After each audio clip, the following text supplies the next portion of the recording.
મોદી સાહેબ કહેતા હોય ખેડૂતોની સરકાર છે. અરે ભાઈ ઈ આવ્યા પછી તો પનોતી બેઠી છે. જે પોલીસ મારે છે હર્ષ સંઘવી નહીં દેખાતું હોય આ બધું. હવે એ 8 ને સમજ પડતી હોત તો આ બધા લોકો આવતા જ નહીં ને. ખેડૂતો આપશે હર્ષ સંઘવી અને ગુજરાતના સીએમ ભૂપેન્દ્ર પટેલને ગાંધીનગરની અંદર મોરે મોરો.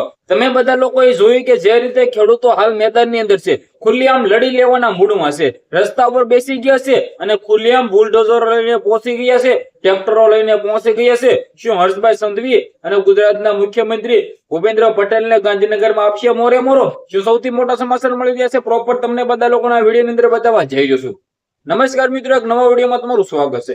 સૌપ્રથમ ચેનલમાં પહેલી વાર આવ્યો હોય તો વિડીયો શેર કરીને ફોલો કરીને સબસ્ક્રાઇબ અવશ્ય કરી દેજો, જેથી હું તમારા સમક્ષ આવા અપ ટુ ડેટ ડિટેલ્સના વિડીયો લાવતો રહું. તમે બધા લોકો રેગ્યુલર વિડીયો જોશો પરંતુ સબસ્ક્રાઇબ નથી કરતા, કોની જોવો છો જલ્દીથી સબસ્ક્રાઇબ કરી દો, જેથી હું તમારા સમક્ષ આવીને એવી જાણકારી લાવતો રહું. હવે તમે બધા લોકો ક્યાંક ને ક્યાંક જાણતા છો કે જે રીતે ખેડૂતો ખુલ્લેઆમ મેદાનમાં છે, જે રીતે ખેડૂતોના ખેતરોની અંદર થાંભલા નાખવામાં આવી રહ્યા છે પરવાનગી વિના, સાથે મિત્રો વાત કરીએ પૈસા વળતર પણ મિત્રો એટલું બધું નહીં, તો ક્યાંક ને ક્યાંક ખુલ્લી આમ ખેડૂતો અત્યારે લડી લેવાના મૂડમાં છે, રસ્તા પર બેસી ગયા છે. પોલીસે ભાઈ ક્યાંક ને ક્યાંક પોલીસ સાથે બબાલ પણ થાય છે, જેમની અંદર તમે બધા લોકો જાણતા ન હોય તો કહી દો ભાઈઓ અટકાયત પણ કરવામાં આવે છે અને ત્યારબાદ ખેડૂતો ખુલ્લી આમ હોબાળો બનાવે છે અને ક્યાંક ને ક્યાંક રસ્તાઓ બંધ કરીને બેસી જાય છે. પરંતુ રસ્તાઓ બંધ કરવાથી મિત્રો તો કોઈ ન્યાય નથી મળી જતો. આ બધા ખેડૂતો પહોંચો ગાંધીનગર ખાતે.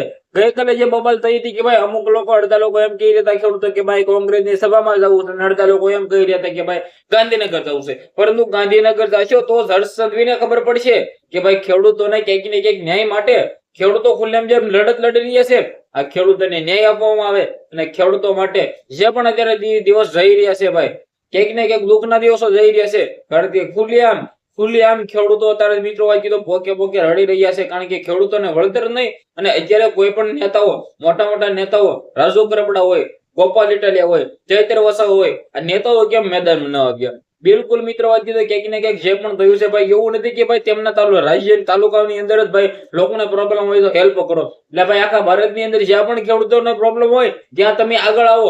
એવું નથી કે ભાઈ તમારા તાલુકામાં ક્યાંક ને ક્યાંક સપોર્ટ કરો. પરંતુ ગોપાલ ઇટાલિયા, ચૈત્ર વસાવો તો મેદાનમાં આવે છે, પરંતુ રાજુ કરપડા ખોવાઈ ગયા છે, દેખાતા નથી.